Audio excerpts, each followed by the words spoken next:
Today on the program, you're going to hear an amazing journey that people have to make to get here to the land of freedom. Stay with us for the entire show.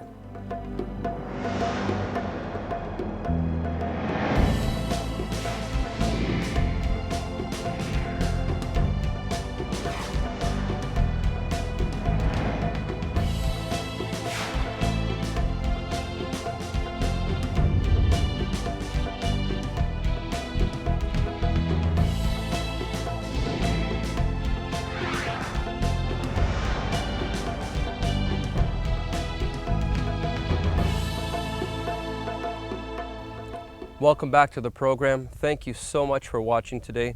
We are excited because we're here in the middle of the desert. Just a few minutes down the road, you have the Red Sea, you have water activities, you have, life and things are happening. But a few minutes up the side road, it's actually a camel trail, and you can see we're right in the middle of the wilderness. And why it's so important for us to be here today is because of the story we want to tell. The story of the Sudanese refugees who leave the Sudan because of the horrible civil war and the human rights atrocities that happen there. And they get into Egypt. You'll hear later, they're mistreated. They get to the border between Egypt and Israel. Bedouins meet them, and then they got to come through this horrendous terrain to get here.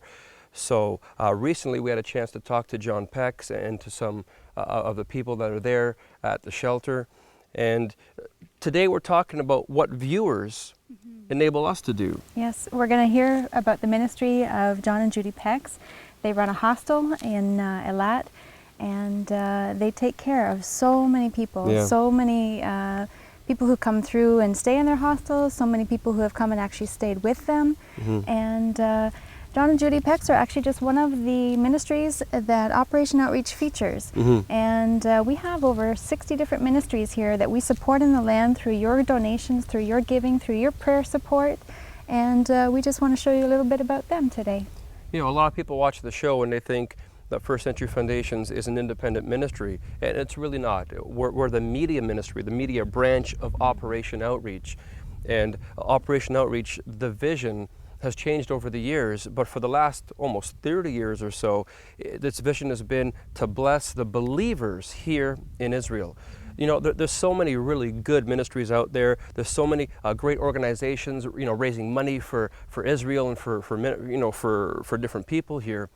But we don't know of too many ministries who are Christian in nature, and they're raising finances for Christian, Messianic, Jewish, Arab ministries here in the land. It's really something unique that God has put in our hearts to do.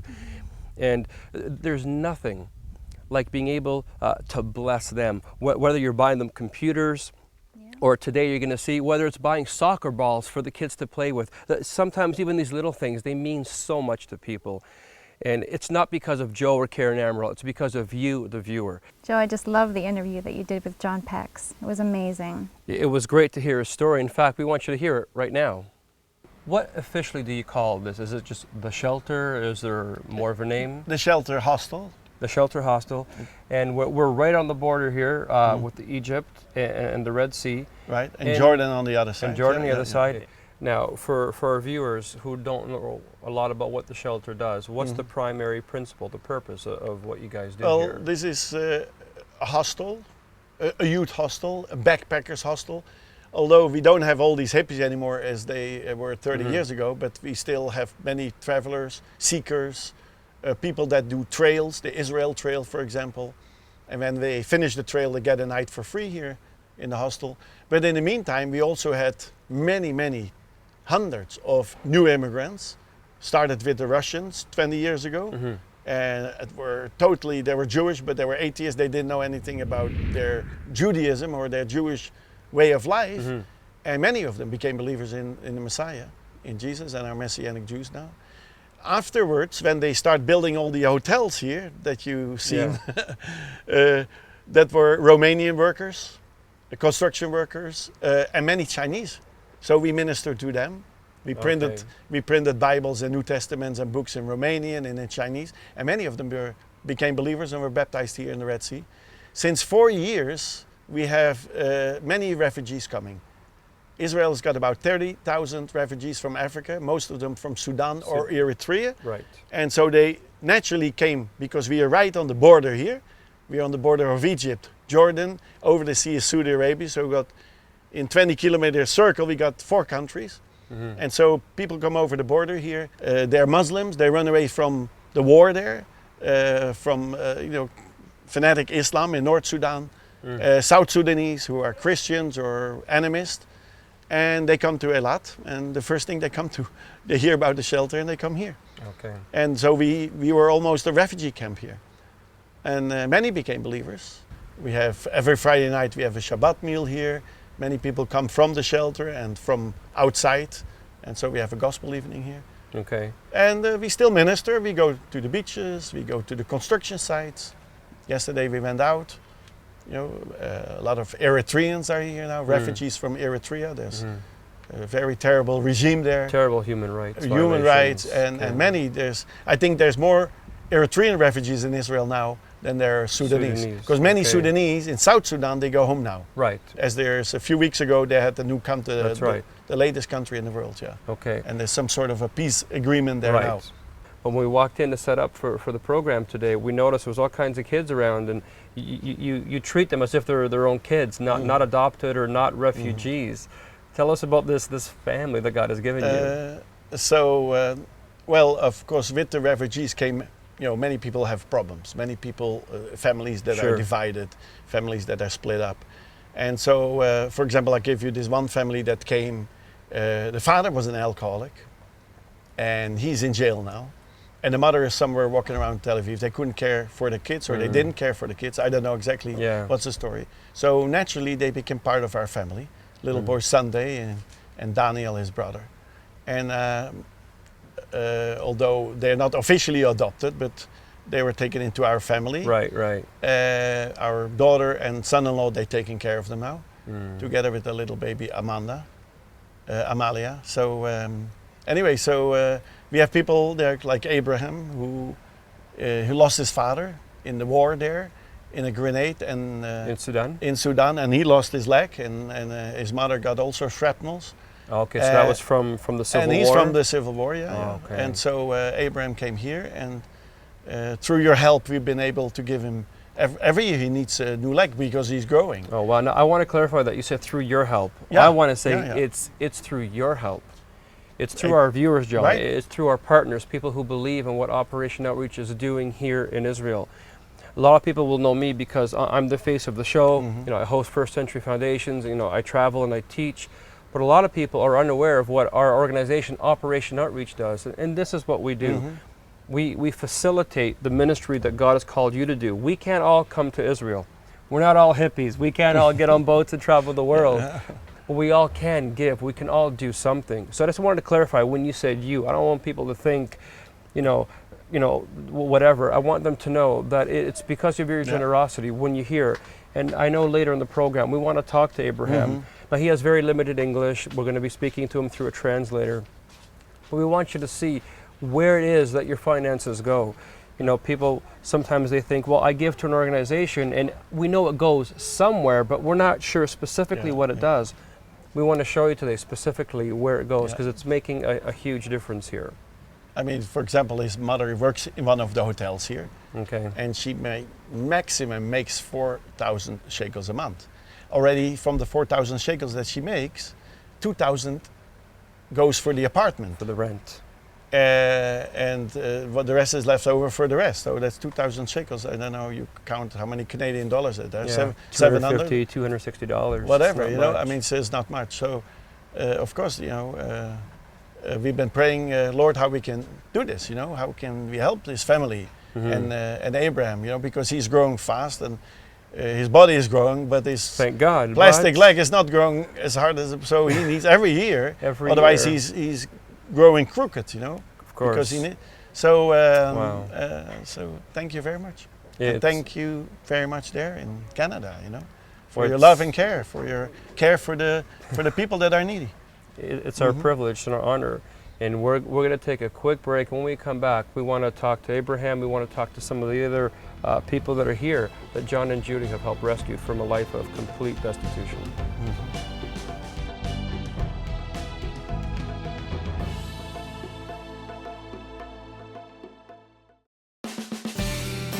This week on First Century Foundations, we're taking a break from our usual programs to introduce you to some amazing people and ministries in the land of Israel. First Century Foundations is a part of Operation Outreach, a ministry designed to support believers in the Holy Land with finances and prayer. When you support First Century Foundations, you are also helping provide for these very special projects. From feeding and clothing the poor, to sheltering refugees and providing medicine for Holocaust survivors and the elderly. Your donations are making a difference in the lives of people throughout the land of Israel. Call today and make a donation, 1-877-628-2800. Or to find out more about Operation Outreach and First Century Foundations, visit us online at www.firstcentury.tv.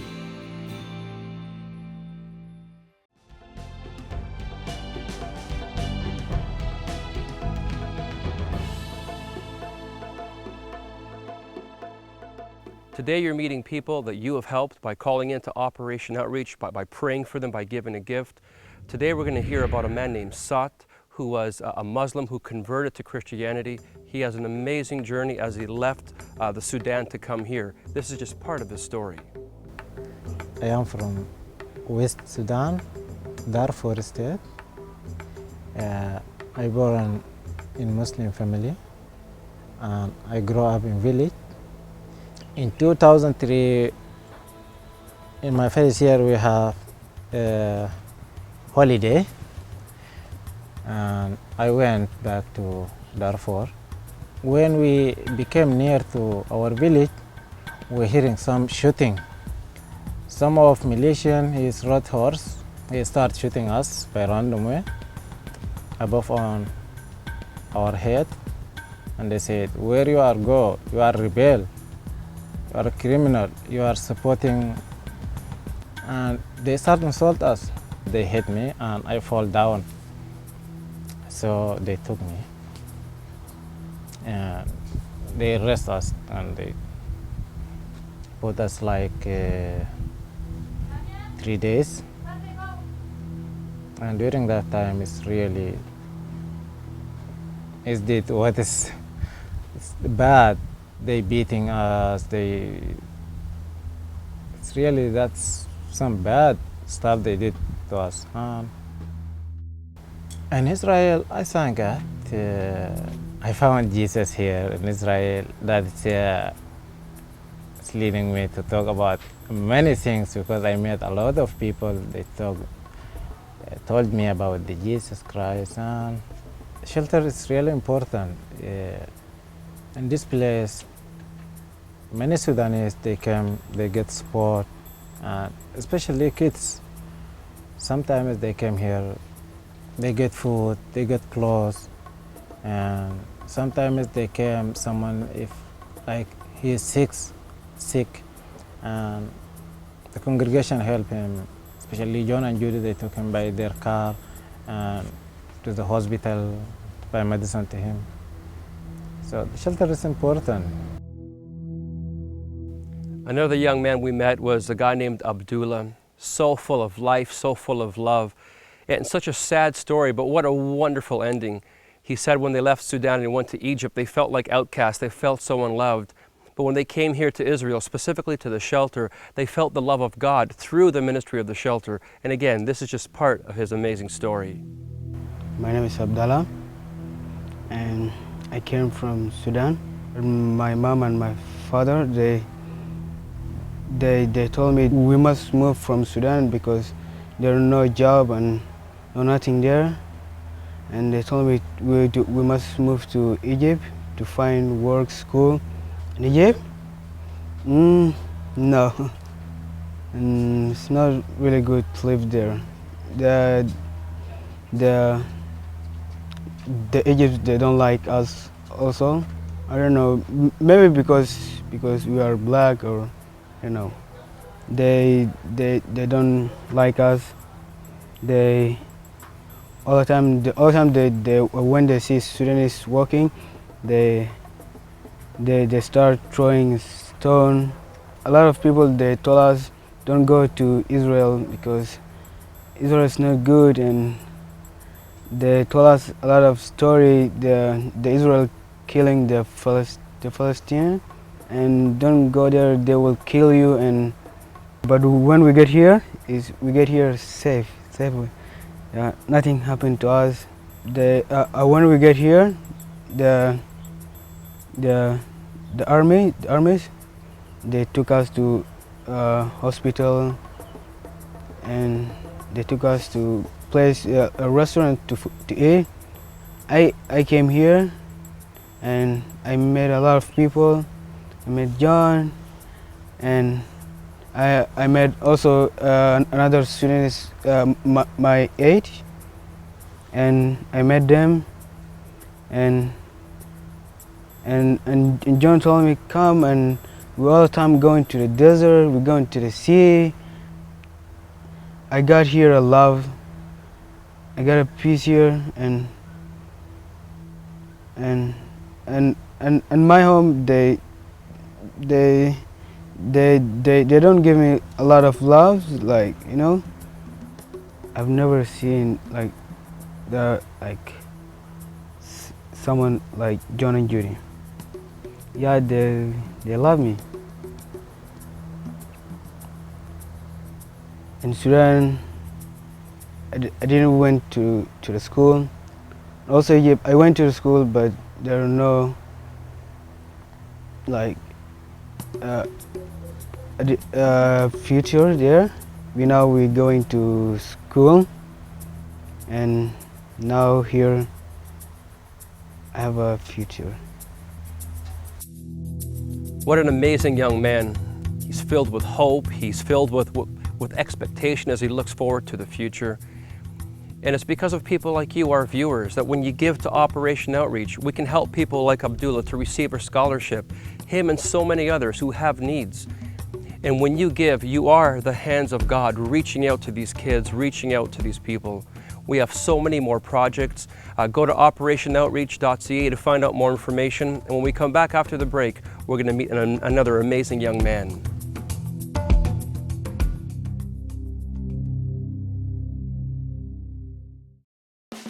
First Century Foundations is a part of Operation Outreach, a ministry designed to support believers in the land of Israel with finances and prayer. When you give to First Century Foundations, you are also helping these very special projects. Call or visit us online to find out how you can make a difference. And don't forget to ask for the Israel Prayer Watch newsletter so you can keep up to date on the ministries you're supporting. Call today.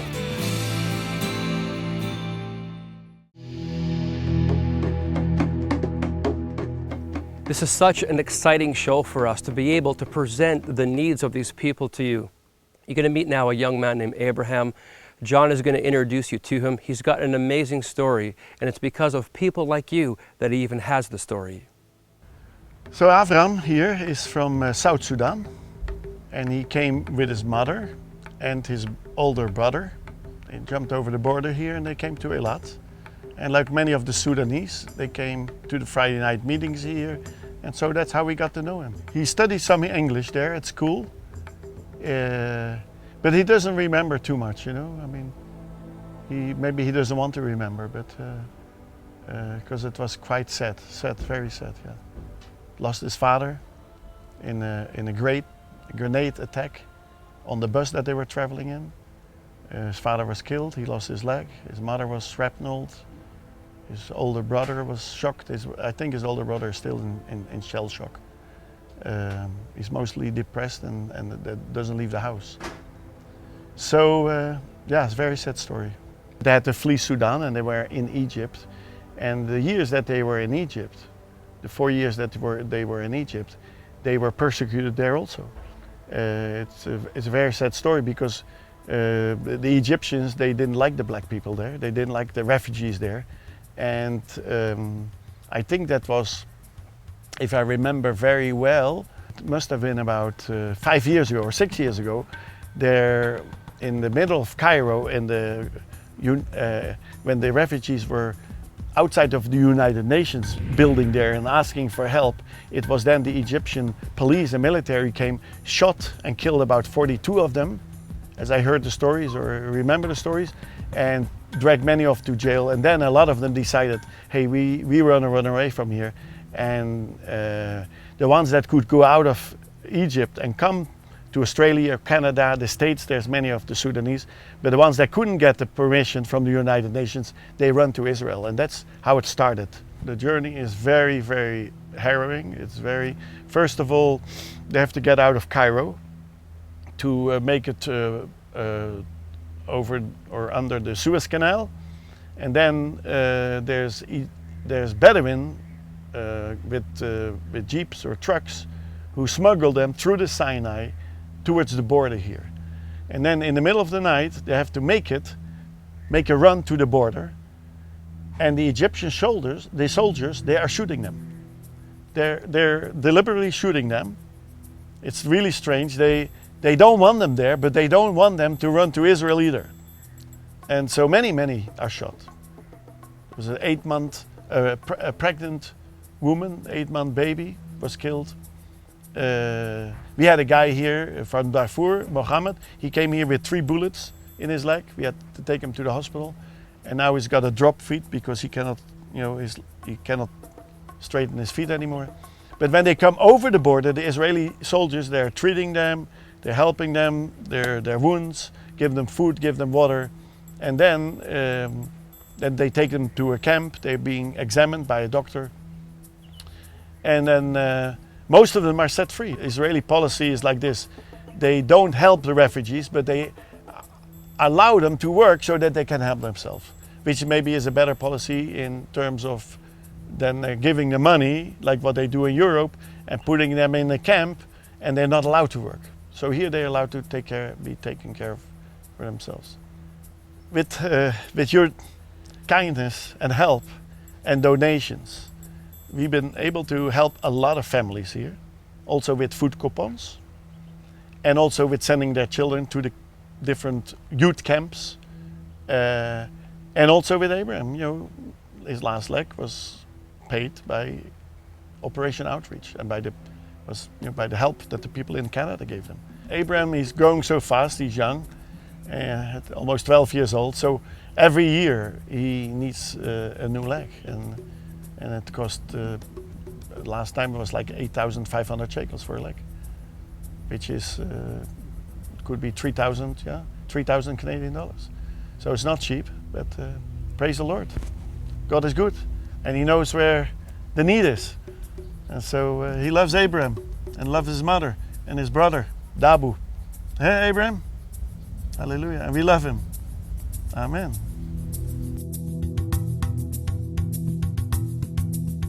This has been so amazing as the Amaral family, to be able to go throughout the land of Israel, in Netanya and the Haifa area, and then coming down here to the Eilat area. We've had a lot of fun, don't get us wrong. It's been a great trip. We've met some amazing people, have some great experiences, and we're creating lifetime memories. But one of the things that has really impacted us and has really touched us is meeting the ministries. And not just the leaders of the ministries, who are awesome, who are selfless people giving so much, but the people they reach out to, the people they minister to. And today's show, we've been focusing on the shelter, but again, let me say that they're not the only ministry that we minister to. How many roughly do we minister to, Karen? Roughly about 60 different ministries that we help in the land. Okay, and they range, what could people expect? If they go to operationoutreach.ca, what kind of ministries could they expect to find on that page? Well, we support all kinds of ministries. We support Arab ministries, we support Jewish ministries, we support international ministries, a broad spectrum, lots and lots of different kinds of ministries that you would see when you would go to the website there. Yeah, some are churches, some are doing outreach, but a lot of them do humanitarian work. And those are the ones that really touch our hearts because they're actually reaching out. It's like they're God's hands and arms extended out to the people, and that really speaks to us. And even though that we can't necessarily do it ourselves, right, we're helping them to be able to do it. And how do we help them? Through our viewers, through our partners who selflessly give over the years so that we can bless these people. Now today we met some really amazing kids, and I call them kids because some of them weren't much older or younger than our own children. I know Danny and I were talking about Avraham, or Abraham as we would say in English, and his incredible story. How did that impact you when you met him, Danny? The thing that was really cool for me is just his ability to walk fine and do regular activities. And then I remember you telling me on the drive up that because of his prosthetic leg that he could swim faster than all of his friends. That's and right. that was just so cool. I mean, a boy who was so disadvantaged can beat all his friends, and he can play soccer, he can run around, he can do whatever I do. Did you see him kicking that ball around? You could barely tell that he had a prosthetic leg. Yeah, I mean, that was, wow, just to have that, you know, to see that, wow, it was just such a cool feeling to know that people all over North America can, you know, bless that kid. Yeah, I mean, you know, from the mouths of our children, you know, they've been able to see, you know, your donations firsthand. Sometimes you give to a ministry or organization and you know the money, you know, is going to the field, like it's going somewhere and helping people, and that's fantastic. But on these shows, we want you to be able to see where your money is going specifically, how it's blessing a certain person. And I know that the kids, while we were interviewing John and some of the other folks, they went into town because I'm Portuguese and I love soccer, right? And so they said, hey, let's play soccer. And then they bring out this deflated volleyball. And I said, what? You're kidding me, this is what you're playing with? So we had some shekels on us and we said, guys, go into town and get them a real soccer ball. And Caitlin and Daniel, you guys went with the kids. How was that? So what was that like? It was really cool. So we went in the car with them and Abraham was sitting beside us, and we go into the store, and as soon as he saw all the different soccer balls and stuff, his eyes lit up. Oh, really? And so they went and picked out 3 new soccer balls, and on the car ride home, he was just a big smile on his face. He loved it. So it was really cool that we could do that for him. You know, for so many of us in the West, you may not consider yourself wealthy, but believe me, we're wealthy. We're so blessed. And something like that can mean so much to them. I know that they provide shelter, they provide food for these kids who come through, but I think more than anything, they provide love. And I know Abdullah had said that was the one thing that really stood out to him. Before, he hadn't felt love where he was, but when he came to the shelter, he felt the love. And that's so important for a kid growing up, to feel the support of somebody else who's standing behind them saying, we're with you, we're for you, we love you, we care about you, to keep them going. Yeah, you know, he may not have, you know, a local family, but through the shelter and through the body here, he has a spiritual family, you know, the family of God. And we're so thankful for our First Century Foundations and Operation Outreach family. We're going to invite you to call the number. You can see it clearly here on the bottom of the screen, or you can go to either firstcentury.tv or operationoutreach.ca. You can call us, you can write into us, and you can make a gift today that's going to help us to continue to do what God has called us to do. Thank you so much for watching this very special edition. We'll see you next time here in Israel.